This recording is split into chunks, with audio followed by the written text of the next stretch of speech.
இன்னொன்னு ஐயோ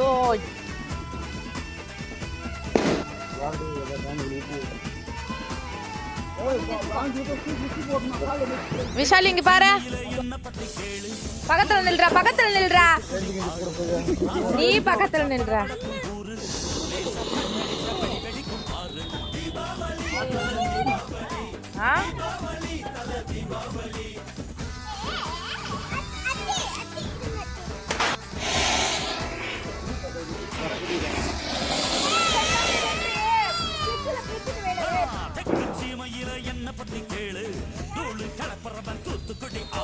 ஹாப்பி தீபாவளி மக்களே.